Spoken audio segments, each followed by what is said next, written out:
예, 자, 드디어 오후반 당국대학교 5월 8일을 위한 수업 진행하도록 하겠습니다. 자, 여러분은 이제 5권에 들어가게 되는데 5권이 디오메네스의 무훈이라고 하는 부분 145에서 184페이지 정도 굉장히 분량이 많습니다. 저도 읽었는데 되게 한 번에 읽기가 시간 많이 걸리고 또 지루한 측면이 있습니다. 그래서 한 방에 끝내려고 하지 말고 몇 번 나눠서 읽어야 될 겁니다, 아마. 그리고 또 복잡한 내용이기도 하고 그래서 이것을 요점을 파악하는 것, 흐름을 잡는 것이 어려울 거라고 생각이 됩니다. 그래서 나름대로는 좀 시간을 두고 천천히 이해를 하면서 접근을 해야 될 것이라고 생각이 됩니다. 자, 오늘 우리가 온라인에서 75분을 통해서 이걸 얼마나 다룰지는 모르겠지만 나름대로는 지금 최선을 다해서 많이 한번 나가보도록 할 텐데 경청을 하시고 그러고 난 다음에 질문 같은 것은 나중에 여러분들이 또 개인적으로 물어봐도 되고 어쨌든 이 대목을 지금부터 하도록 할 터인데 먼저 이해를 돕기 위해서 말이죠. 좀 흐름을 정리를 해보게 되면 이렇게 된다 이 말이에요. 뭐 4권까지가 어떻게 되느냐? 자, 지난 시간들에 보게 되면 트로이하고 쳐들어온 그리스 연합군이 전쟁을 벌이는데 그 쉽게 결판이 나지 않는데 말이죠. 그 메넬라우스하고 파리스가 1대1로 결투를 벌여서 이기게 되면 전쟁이 끝나는 걸로 하자. 그래서 이제 압축판 전쟁이 벌어지는데 그래서 이제 우리가 이제 앞부분을 보게 되면 메넬라우스가 압도적으로 파리스를 갖다가 눌러버렸는데 이 위기에서 신이 나타나서 파리스를 불쌍히 여겨서 구해주는 장면이죠. 그래서 사실은 전쟁이 끝난 거나 마찬가지입니다. 즉 파리스가 졌기 때문에 그 사전에 서로 조건을 건 대로 이 파리스가 헬레네를 갖다가 본국으로 보내야 되고 전쟁은 끝나는 걸로 합의가 돼야 되는데 어떻게 되냐면은 신들이 더 농간을 부려서 그 트로이가 일방적으로 지지 않도록 하기 위해서는 반전이 들어가는데 즉 판다로스가 활을 쏘아서 전쟁이 끝났다고 방심하고 있는 그리스 진영에 있는 메넬라우스 그러니까 이 연합군의 지휘관들 중에 굉장히 중요한 역할을 차지하고 있는 총사령관 아가멤논의 동생 메넬라우스를 갖다 부상을 입히게 되죠. 그죠?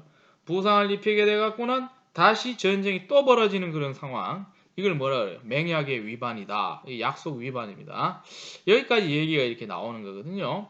자, 그래가지고 이제 오늘은 이어서 이 계속 벌어지는 전쟁이 묘사되는데 그 중에 이제 한 부분을 끄집어내는데 하나의 인물에 초점을 두고 있습니다. 이게 바로 오늘 제목에 나온 것처럼 그 디오메네스라고 하는 연합군에 가담해 있는 용사, 전사 중에 한 사람. 이 사람이 활약하는데 이 초점을 두고 서술이 진행되고 있다. 그런데 이 전쟁을 이끌어가는 주축은 바로 멀리서 이걸 지켜보고 있는 수많은 신들이라는 거죠. 신들이 정신없이 개입을 하는 게 유별나게 많이 나오는 것이 오늘 우리가 다루게 되는 5권이다라고 하는 거예요.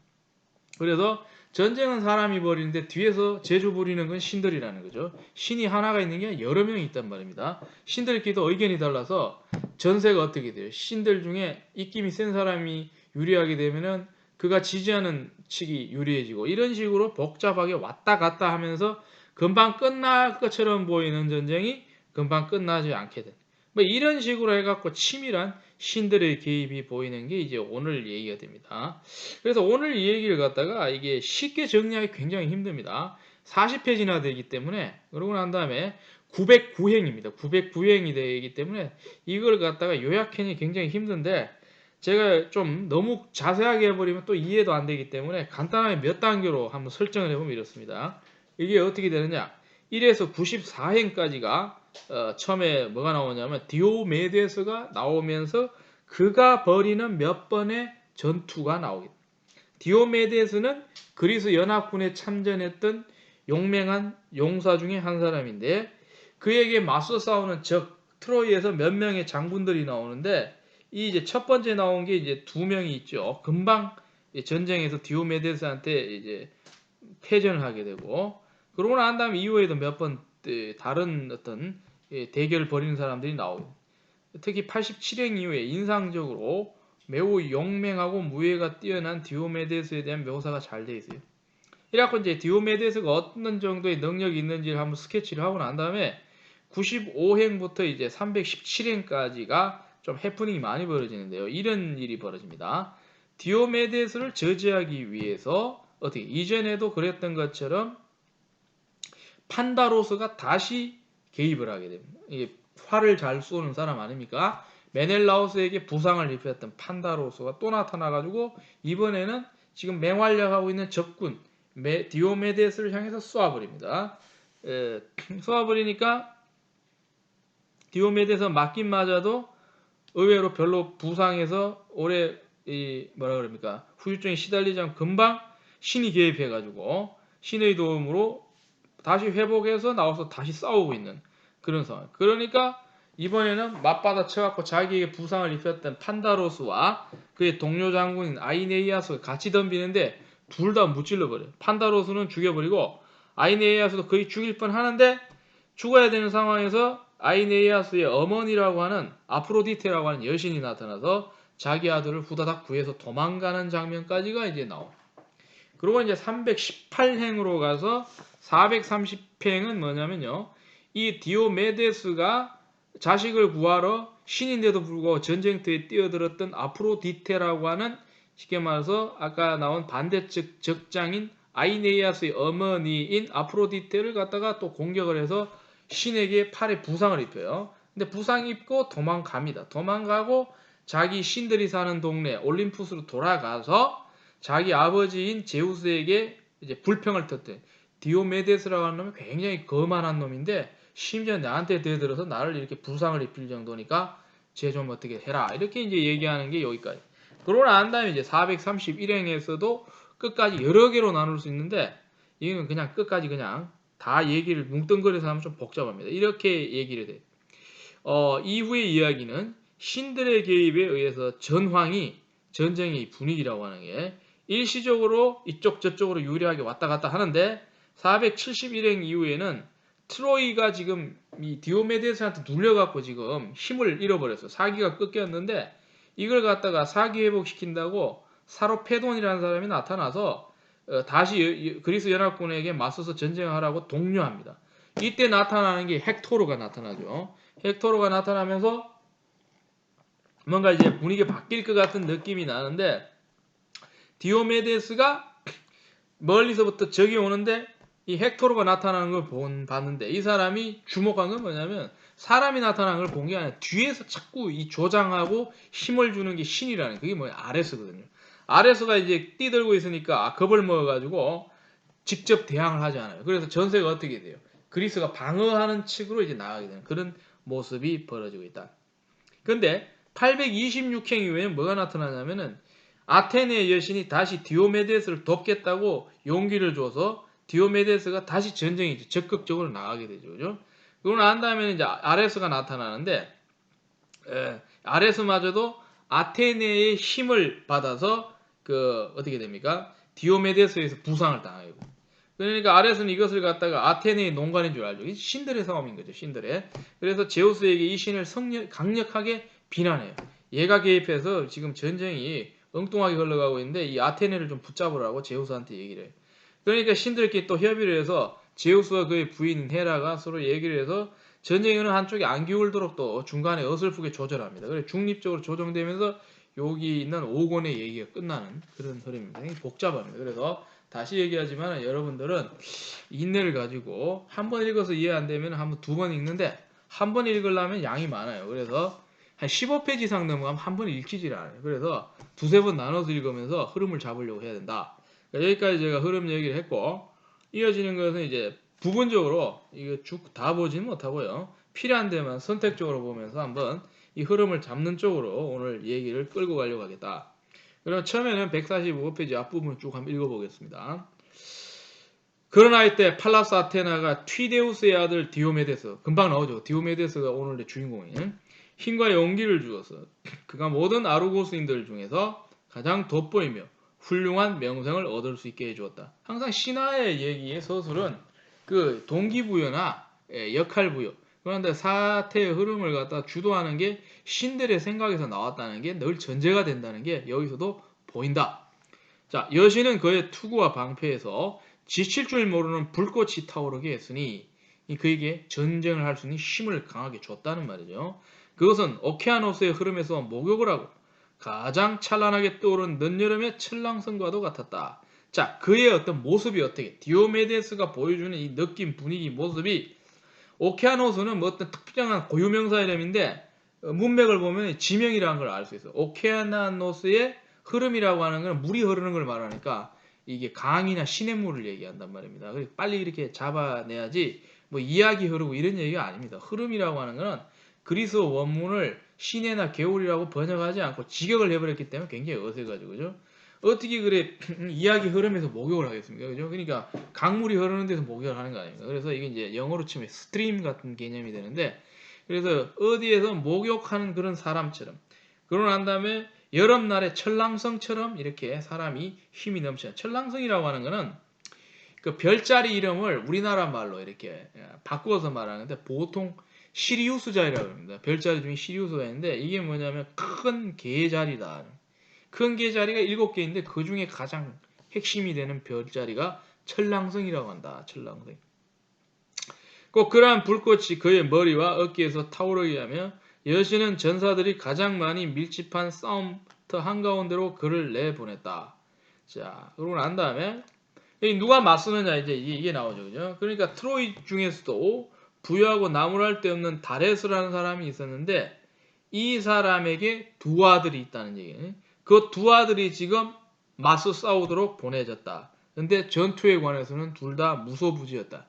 전투하는 경험이 없는 그야말로 신출내기 둘이를 붙였는데 하필이면 용맹이 뛰어난 상대편의 용맹한 그 디오메데스하고 맞부딪히니까 결과는 금방 끝나는데 둘 다 전사를 해버린다 말이죠. 바로 이들이 무리들 곁을 떠나서 디오메데스를 향해서 돌진해 왔다. 이들은 전차를 타고 달려왔고 그것은 땅 위를 걸어서 나아갔다.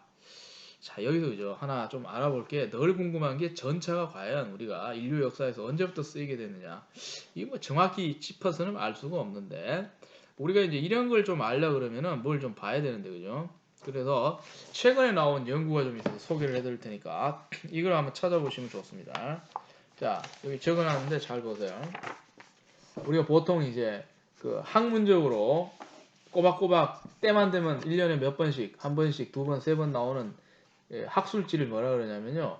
이 학술 잡지를 영어로 치면 매거진이라고 그러거든요. 저널이라고 그러는데, 저널이나 매거진이라고 그러는데, 이거에 중에 이제 서양 고대사 연구라고 하는 학술지가 있어요. 서양 고대사 연구.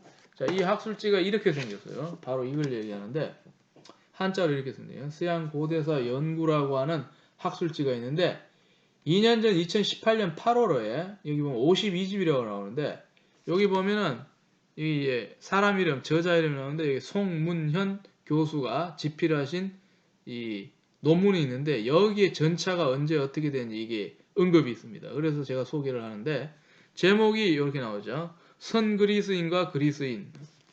그리스인 이전의 사람 선그리스인 그리고 그리스인 이걸 가지고서 논문을 썼단 말입니다.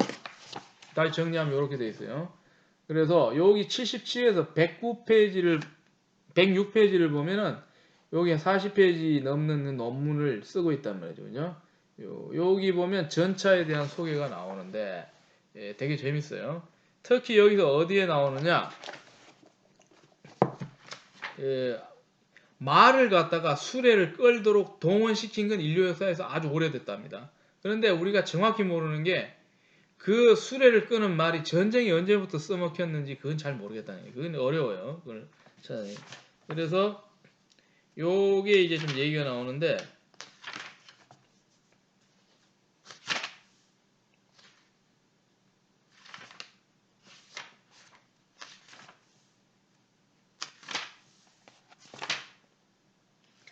여기 보면 94페이지를 보면 제목이 있어요. 말과 전차. 이 대목을 잘 봐야 돼요. 말과 전차.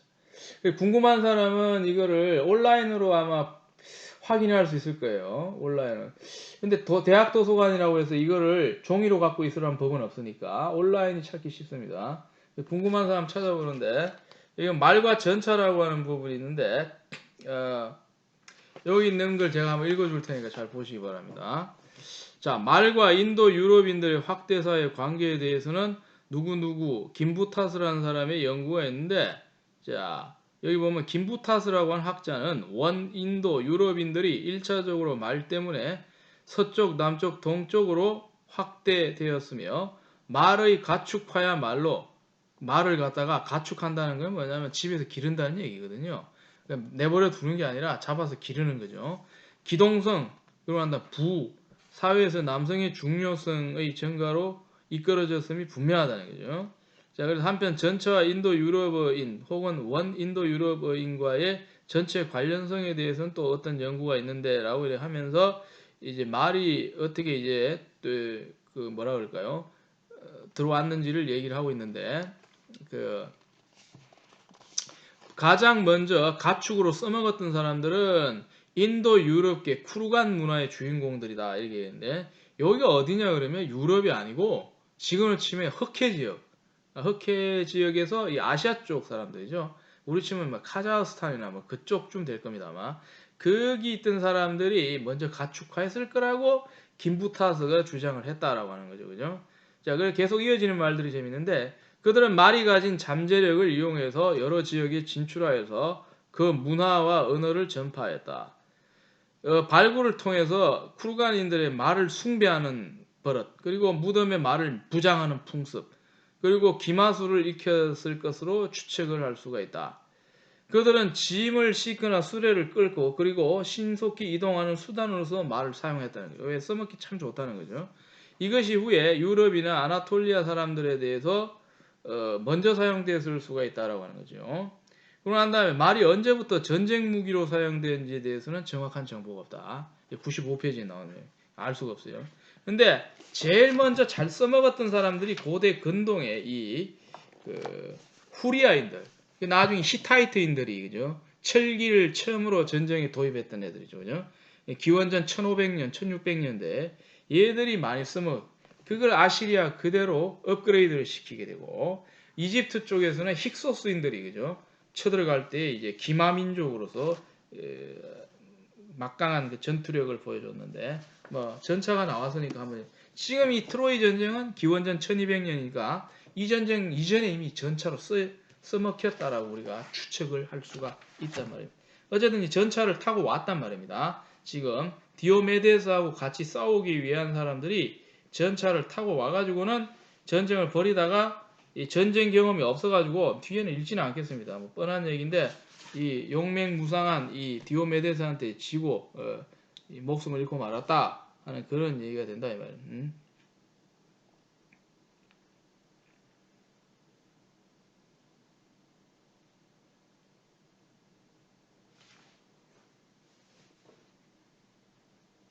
자, 그래가지고 이제 이 대목 하나에서 이제 디오메데스가 어떤 사람인지에 대해서 어떻게 돼요? 선명하게 좀 보여주는 그런 대목입니다. 그런 의미가 좀 있는 것이 이 대목이다 하는 것이죠. 그래서 좀 건너뛰면서 좀 읽어보도록 하겠습니다. 그래서 이후에는 뭐 디오메데스가 계속 맹활약하는 그런 모습들이 나타나는데 148페이지에 그 80 어떻게 돼요? 사행 이후에 좀 묘사하는 부분이 있어서 이거 좀 두드러진 묘사인데 한번 볼게요. 뭐라고 나오는지. 자, 격렬한 전투에서 그들이 분투하는 모습이 이래. 이제 디오메데스가 나오는 전투인데요. 티레우스의 아들로 말하면 바로 디오메데스를 얘기하는데요. 그대는 그가 어느 편과 함께 하든지 트로이인들이든지 아카이족이든지 간에 분간할 수 없었으리라. 그가 들판을 휩쓰는 모습은 겨울철에 불어난 강물이 세차게 흘러가며 제방들을 무너뜨릴 때와 같았기 때문이다. 대단한 얘기입니다. 이 한 사람을 막지 못해가지고는 이게 이제 막 무너진다라고 하는 것이죠. 그래서 이제 이게 굉장히 이제 그 과장법이 심한데 이보다 심한 게 어디 나타나냐면은 여러분들 이거하고 비슷하게 읽어서 좀 이렇게 유익한 게 뭐냐면 여러분 잘 알죠, 그죠?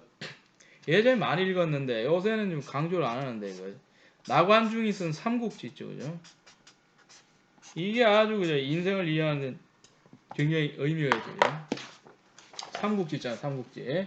그러니까 서기 3세기 200년대에 한 나라가 이제 망하고 난 다음에 천하가 어떻게 돼요? 나눠져 있어 갖고 삼국시대 위나라, 총나라, 오나라가 누가 이기냐 서로 간에 이제 자웅을 겨루던 그때에 수많은 천하의 호걸들이 나타나는데 여기에 보면 이제 그 유비가 이제 총나라인데 여기에 유비 삼형제도 굉장히 뛰어난 장군들이지만은 그 주변에 좋은 장군들이 많았는데 가장 이렇게 디오메데스처럼 질풍노도 언터처블의 막강한 무예를 보여줬던 삼국지에서 묘사된 것 중에 가장 이 1대1에서 능한 전투력을 지닌 사람이 누구냐 하면 바로 상산 조자룡이다. 조자룡이 조운이라는 말을 쓰는 조운은 이름이고 자룡은 이제 그 사람의 호조죠. 이 조자룡의 이 이야기가 있는데 이건 정말 거짓말이 심합니다. 이거는 믿을 수가 없는데 조운이다. 조자룡이네. 이 사람은 그 당시에 그 자기의 주군인 유비의 가족을 구하기 위해서 적진으로 뛰어드는데 이 사람을 이제 맞서 싸우기 위해서 좌우에 도합 80만 대군이 기다리고 있다는 거죠. 근데 80만 대군을 뚫고 들어갔다라고 얘기를 하는 거죠. 예, 여러분 이게 말이 됩니까? 그죠? 80명도 감당이 안 되는데 100만 명 가까운 80만 대군을 뚫고 들어간 이게 바로 상산조자룡. 그게 연상이 많이 됩니다. 그가 들판을 휩쓰는 모습은 겨울철에 불어난 강물이 세차게 흘러가며 제방을 무너뜨린다. 응? 물이 불어나서 그 막아놓은 둑을 갖다 다 무너뜨리는 그게 비유법에서 강하겠습니까? 아니면 물 밀듯이 쳐들어가서 좌에 40만, 우에 40만을 다 물리치고 길을 내서 갔다라고 하는 것이 더 무예가 뛰어납니다. 이거는 뭐 말할 필요가 없죠. 상산조자룡이 지니고 있는 무예는 정말 대단했다. 이건 정말 말도 안 되는 소리고. 그리고 이제 삼국지에 이제 그나마 좀 무예가 뛰어났다라고 해서 우리가 이제 좀 인정하는 그 무술 능력이 누구냐면은 이제 초기에 없어지는데 왜냐면 얘는 너무 그 뭐랄까요 생각이 얕다 그럴까요? 아니면 무식하다 그럴까요? 그래가지고 빨리 끝나버리는데 그 여포라고 있어요. 여포. 여포가 천하 대용장입니다. 여포가 어느 정도였냐면 유비관우 장비를 한꺼번에 다 상대했을 때도 밀리지가 않을 정도로 무예가 뛰어난 사람인데요. 이 여포가 타던 말이 있는데 그게 유명한 적토마라고 하는 말. 그러니까 말 색깔이 빨갛다는데 우리가 말하는 이런 빨간 게 아니고 나무 색깔로 진하다 이 말이죠. 그죠? 이 강한 고동색이라고 하는데 이걸 적토마라 그럽니다. 적토마. 이 적토마가 결국은 여포가 죽고 난 다음에 누가 갖고 가냐면은 관우가 갖고 가죠. 갖고 와서 그걸 많이 타고 돌아다니는데 이 적토마가 여기서 거짓말이 심한데 하루에 1000리를 간다. 예, 여러분들 그 고속으로 만든 최현대식 자동차를 타도 하루에 1000리 가기 힘듭니다, 여러분들. 그런데 말도 안 되게 이걸 타고 하룻밤에 1000리를 갔다. 예. 중국은 넓으니까 하루에 1000리 가야 이제 실속이 있다. 적토마라고 하는 게 이제 있는데 우리나라도 옛날에 배명을 가진 사람이 있었어요. 그 90년대 우리나라 축구의 그 국가대표 요즘 뭐 하는지 모르겠는데 지금 한 50대 초반쯤 됐습니다. 고종훈이라는 사람이 있습니다. 이 사람이 미드필드인데 공격형 미드필드였는데 이 사람이 적토마입니다. 왜냐하면 90분 내내 뛰어도 전혀 지치지 않고 경기 끝날 때까지 그 속도를 유지하면서 끊임없이 뛰어다니는 그야말로 이제 뭐라 그럴까 그 위나 이 뭐라 호흡기가 굉장히 뛰어난 사람이죠. 그죠? 이 사람을 보고 이제 적토마라고 얘기를 했는데 지금 여기 이제 디오메데스의 무술이 굉장히 뛰어나다는 걸 갖다가 지금 굉장히 묘사를 강하게 하고 있다. 그걸 좀 설명하기 위해서 제가 다른 비유를 좀 얘기를 했는데 어쨌든 간에 디오메데스는 이렇게 엄청나게 뛰어난 그런 사람들이었기 때문에 주목을 받아갖고 적군이 이제 대책을 세워야 됩니다. 대책을 세워가지고 이놈 어떻게든지 간에 잡아야 되는데 하는 그런 상황이 이제 벌어요. 그래서 149페이지에 95행을 가게 되면은 이제 하나하나씩 이제 대결을 하기 위해서 적들이 나타나요. 자, 누가 나타나냐면 바로 앞선 우리 시간에 메넬라우스에게 회심의 일격을 가했다. 이 사람이 궁술에 뛰어난 판다로스가 나타나죠. 그죠? 자, 아버지가 리카온이니까 리카온의 아들이 되는데 95행을 한번 보게 되면요. 리카온의 빼어난 아들은 그가 대열을 무너뜨리며 들판을 휩쓰는 즉 디오메데스가 이제 물밀듯이 몰려오는 걸 보고 티데우스의 아들을 향해서 구부러진 활을 서둘러 당겨 이제 나오죠, 그죠? 그래갖고 이놈 와서 한 대 먹어라 이렇게 되는 거죠, 그죠? 돌진 해오는 그를 겨누고 쏘아 그의 오른쪽 어깨에 바로 불룩한 가슴바지를 맞췄다. 어깨에 보면 이렇게 칼을 내려치는 걸 막기 위해서 이 갑옷을 취하겠죠, 그죠? 여기 어디를 맞췄다는 거가 되겠죠, 그죠?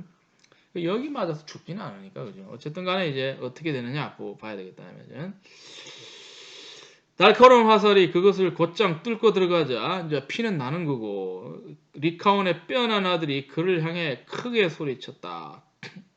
판다로스거든요. 이 사람이 판다로스. 일어서시오. 말에 채찍질하는 기상이 늠름한 트로이 사람들이여. 왜냐하면은 여러분들 괴롭히던 이 디오메데스가 지금 활에 맞았어요. 기회가 왔다는 얘기를 하는 거죠. 그죠?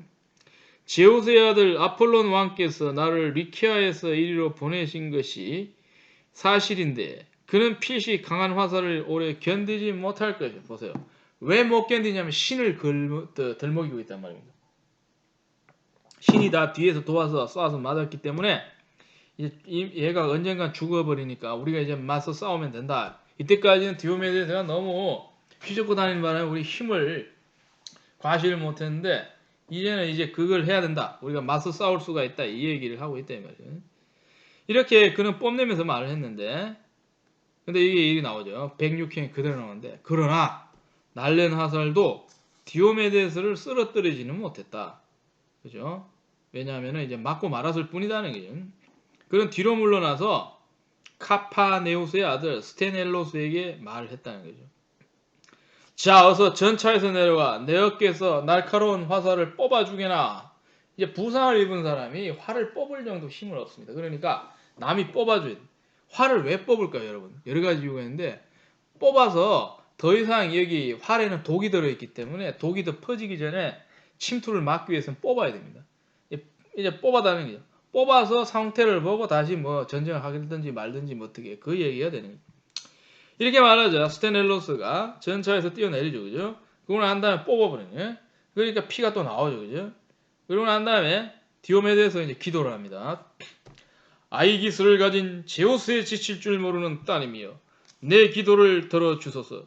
그대가 일찍이 치열한 전쟁에서 내 아버지를 호위에서 도와주신 적이 있다면, 호위에서 도와준다는 말 우리나라 말에 없어요. 이거 어떻게 보냐면 내 아버지를 좋게 봐서 이런 말입니다. 이게 왜 이렇게 번역했는지 이해가 안 돼요. 너무 이게 글자 그대로 번역한 느낌이 들어서 이건 좀 이상하다는 생각이 듭니다.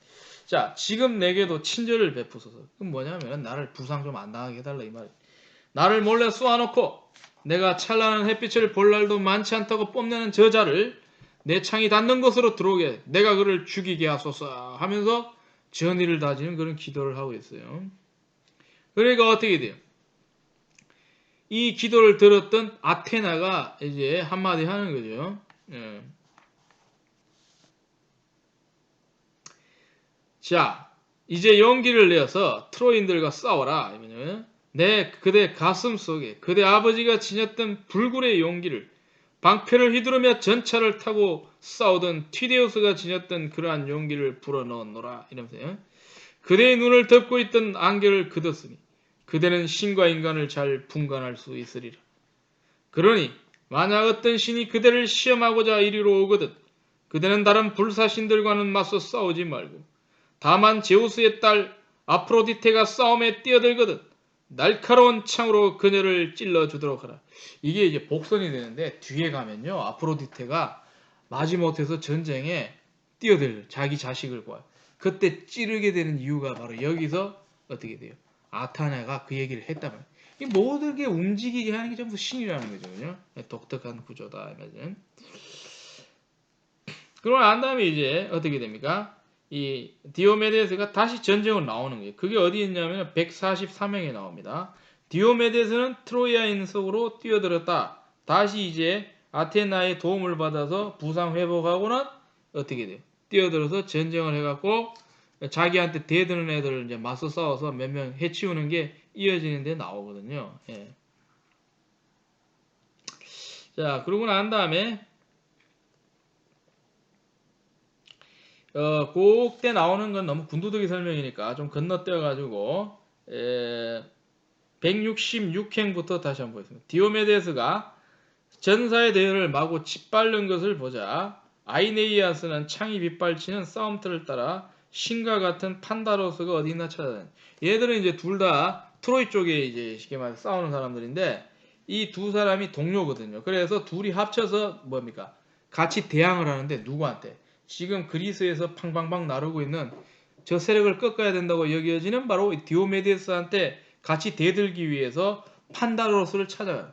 이제 판다로스를 찾아가서는 이제 얘기를 해야 되는 게 네가 쏘긴 쏘았지만 제가 또 끄떡당하고 일어났다는 게 그래 우리 다시 한번 쟤를 눌러야 된다. 뭐 그런 어떤 분위기가 지금 형성이 돼 있다 이 말이죠. 그래서 152를 딱 넘어가게 되면은 이 판다로스하고 그 아이네이아스가 대화하는 장면이 171행부터 나옵니다. 그걸 한번 봐야 되겠는데요. 이렇게 얘기해요. 아이네이아스가 판다로스여 그대의 활과 낙에 날린 화살이 어디로 갔는가요? 맞아요. 지금 어떻게 됐냐면은 당신이 원래 이 화살을 갖다 잘 쏘는데 지금 상황이 그게 아니라는 그 얘기를 하고 있어요. 174에 보면 자, 두 손을 들어서 제우스께 기도하고 저자에게 화살을 쏘아 보내시오. 저자가 누구건 이곳에 군림하여 수많은 용사들의 무릎을 풀어 스트로아인들의 큰 해를 끼쳤어. 이게 바로 디오메데스를 지적하고 하는 얘기란 말입니다. 다시 한번 쏴라 이 얘기를 하고 있는. 여기서 하나 제가 궁금한 건 뭐냐면 우리나라 띄어쓰기법인데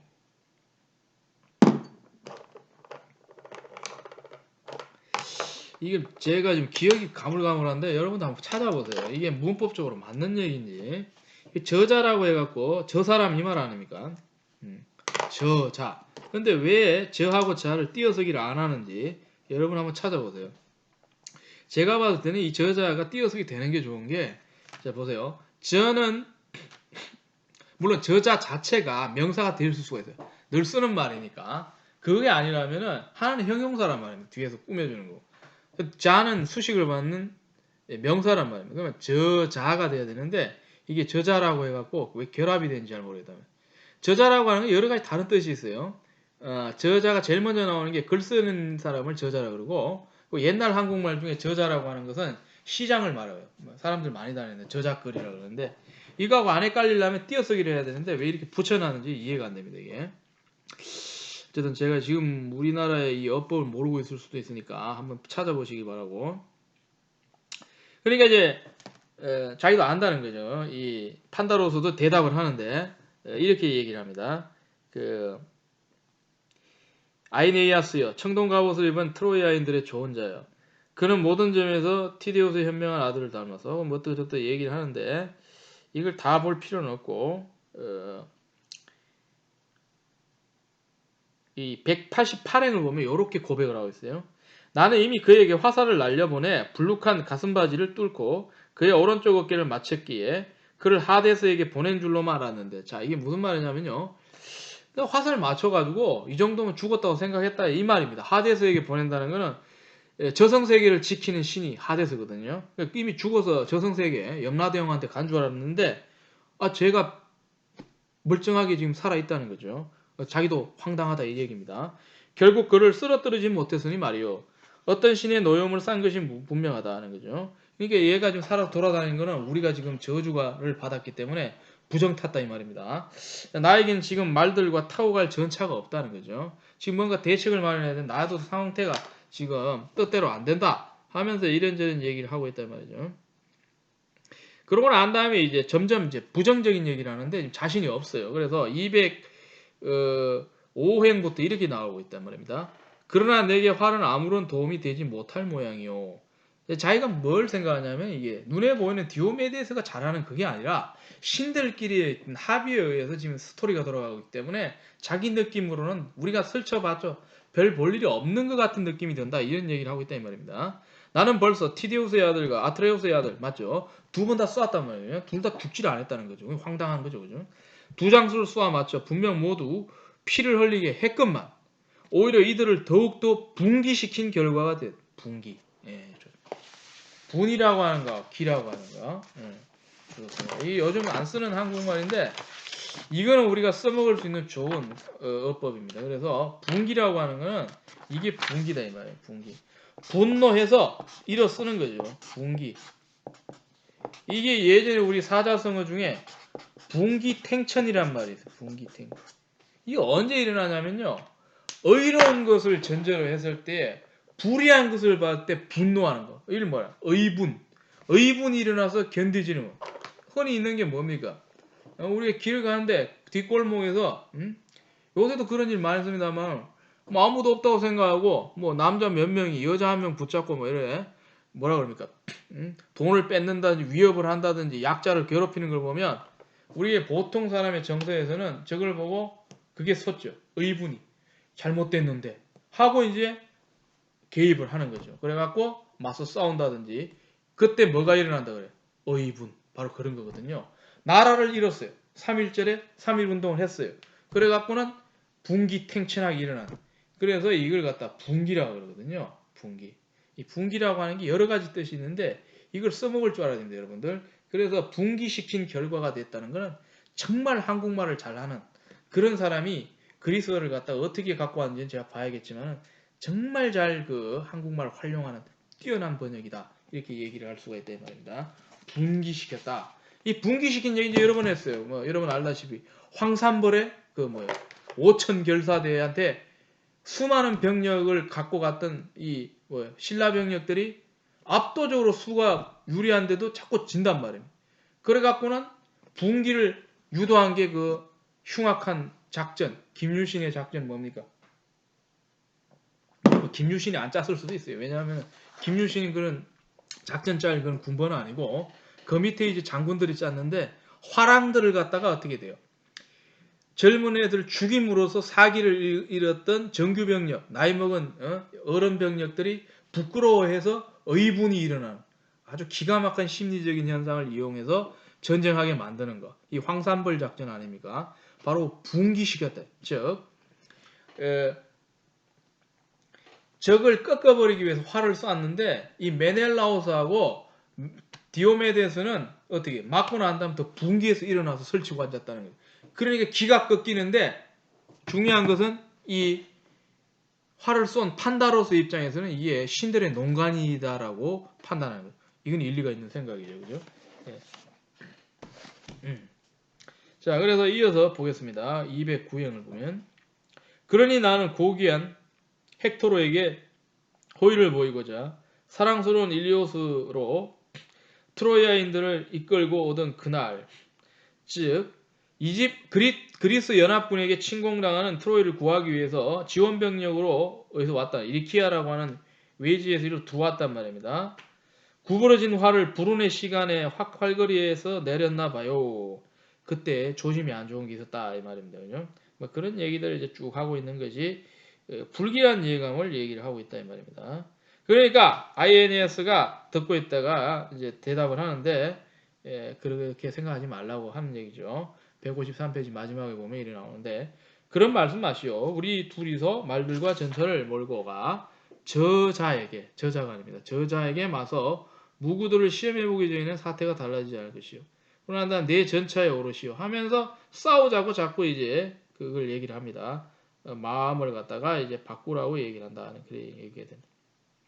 그래갖고 이제 나중에 설득이 되어서 238행에 가게 되면은 나는 달려드는 저자를 날카로운 창으로 맞겠소 하면서 이제 전쟁에 다시 할 의사표현을 하게 되는 게 여기 나오겠다는 거죠.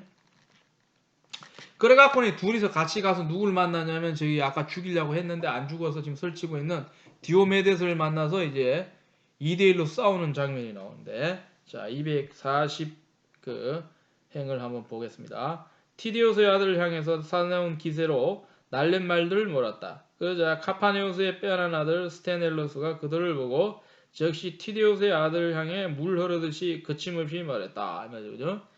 티디오스의 아들 디오메데스여 진심으로 사랑하는 것이여 저기 힘이 있는 전륜한 강력한 두 전사가 그대와 싸우기를 열망하며 달려온다. 그러니까 지금 누가 정보를 얘기를 하고 있는데 이 디오메데스를 아끼는 그리스 연합군의 이제 동료 장수 하나가 스탠 앨러스라고 하는 애가 얘기를 하는 저기 두 명이 너하고 맞서러 지금 달려오고 있으니까 조심해라 이렇게 얘기를 하고.